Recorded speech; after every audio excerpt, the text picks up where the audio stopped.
Hi everybody, it's Elaine here, the Animal Reiki Lady, and I'm dropping by today with some fun tips for you on how to reduce stress with your pet. And so while we give everybody a second to jump on, if anybody is going to join me live today, I am coming to you live from inside the RV. Yes, I am a full-time RVer. My husband and I sold our home a few years ago, took the RV and set off across the country. And we settled here in the fine state of Colorado, where we are, you can't really see, you can see the sunshine, but where we are having a glorious day of sun. And so it's just a beautiful spring day. I hear the birds chirping outside. But of course, we're all stuck inside. So hi everybody who's joining me. It's great to see you. Good morning, good afternoon, good evening, wherever you are in the world. My name is Elaine. I'm the Animal Reiki Lady, and I help people improve the quality of their life by connecting with the animals in their life. And today we're focused specifically on pets, because if you're anything like me and you are sheltered in place, you are also sheltered in place with your pets, whether it's cats, dogs, birds, lizards, snakes, doesn't matter, mice, rats. Becky, how you doing? It's good to see you. Hey, how are you? So today I am here to offer, I talk a lot about, and people have seen videos here on this page and also videos on my business page, The Animal Reiki Lady. And I talk about how to connect with your animal and how we connect on a energetic and spiritual and emotional level. And I always get the question, yeah, but how? How? I just don't get it. What do I need to do? Honestly, I'm with you. I've been there. You guys know I spent 35 years in corporate. I was a no-nonsense, suck-it-up buttercup kind of girl. I still am kind of that way. Hi, Leanne. How you doing? But I also know exactly where you're coming from in terms of your pets. I have practiced this now for years, and it's become a routine for me, and I love to do it, and I can immediately connect with animals when I start thinking about them. But how do you do it? And now that you're in your home, sheltered in place with your pets, it's a great time to practice. So I thought I would give you 5 easy steps on how to connect with your animal, because what this does, the word Reiki, by the way, is just a word. Just like you can't get wet by the word water, Reiki is a word that simply means universal energy. It is the spirit, the energy of all things, of all living things that's around us. We're all energy. We're all energy moving from one place to the other. And how do we connect with the energy of our pets? Because during this time, we are feeling increased, at least many of us are, feeling an increased level of stress and anxiety. And even when we try to stay positive, like people call me Miss Pollyanna rose-colored glasses. Yes, I see the good in everything. I always, for whatever reason, I was just born this way. I see the positive side of just about everything. But even I have anxiety at this time. Even I wonder what the future holds and how this is all going to shake out. And our pets pick up that anxiety. So like you, I have, they're all sleeping right now. I've got 3 dogs that I'm sharing this space with in the RV. So yes, we live in 500 square feet of space, sheltered in place with our 3 dogs. But what a great time this would be for you to try to connect with your animal. Now, I remember the very first time that I tried to do this. I have always wanted to connect with animals in this way. I've always wanted that telepathic connection. I wanted to be a psychic, a pet medium. Yeah, I can't, telepathy, psychic, medium, all those words, throw them right out the window, because it's simply an energetic connection that we can make with all living things, and I'm going to show you how you can do it with your pet. I remember the first time that I practiced with Jack, who was asleep here on the floor.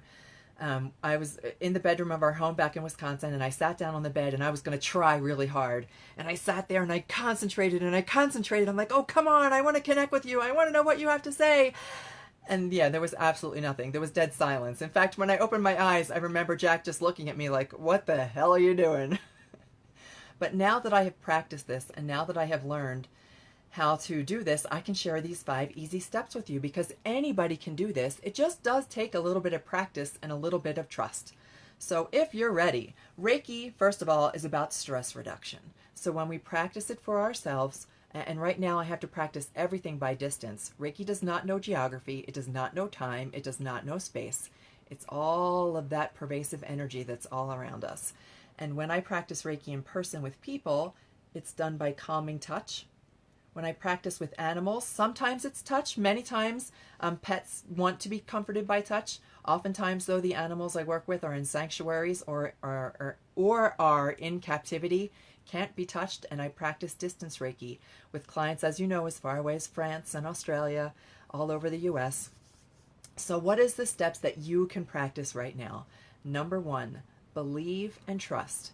this is going to be 4 minutes. It takes 4 minutes of time at the most. You don't have to spend any more than 4 minutes doing this. So for 4 brief minutes, I'm asking you to suspend your disbelief. Believe and trust that all living things have a connection and you can tap into that connection. So that's the first step. Just believe and trust.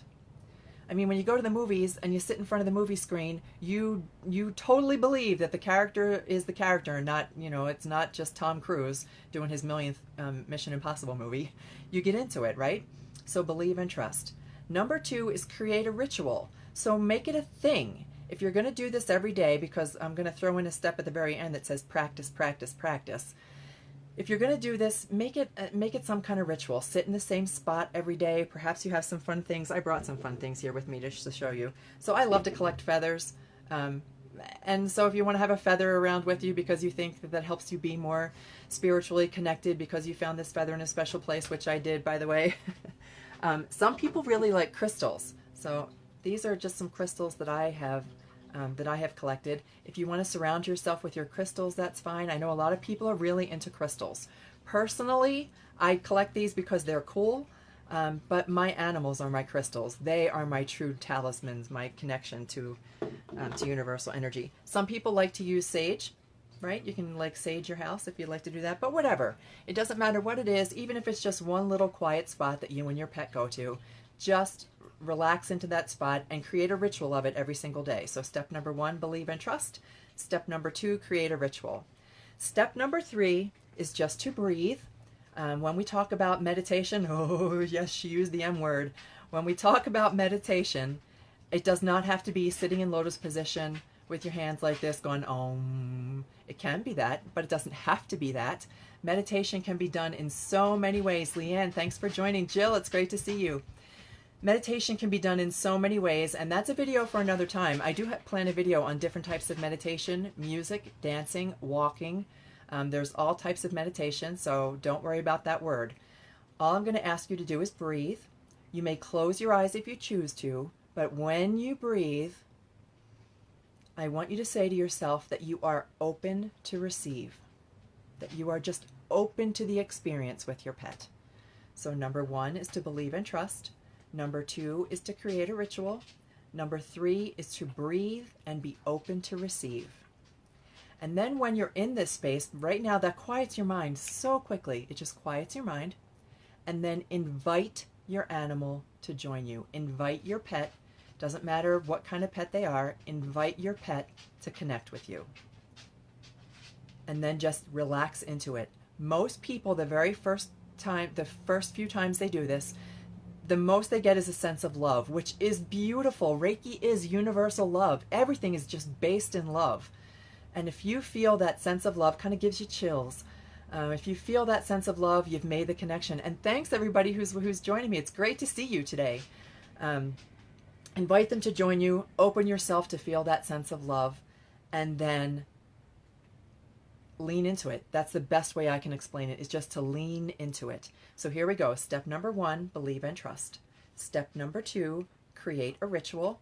Step number 3, breathe and open yourself to receive. Step number 4, and I think this is important, is to invite your animal to join. It is their choice. I practice a method of Reiki called Let Animals Lead, which simply means we let the animals lead. It's exactly what it says. We let them take the lead and they choose whether or not they wish to connect with us. I find that most of our pets are eager to connect with us. They want to connect with us. There's so much they long to share with us. Okay, step number 5. Step number 5, when you feel that whether or not you felt anything, don't worry, don't judge yourself the very first time you do this. If you come away going, I really wasn't sure that I felt anything, it's okay. Don't worry about it because you're going to practice, practice, practice. The last step is gratitude. Thank your pet for joining you. Thank them for being part of your life.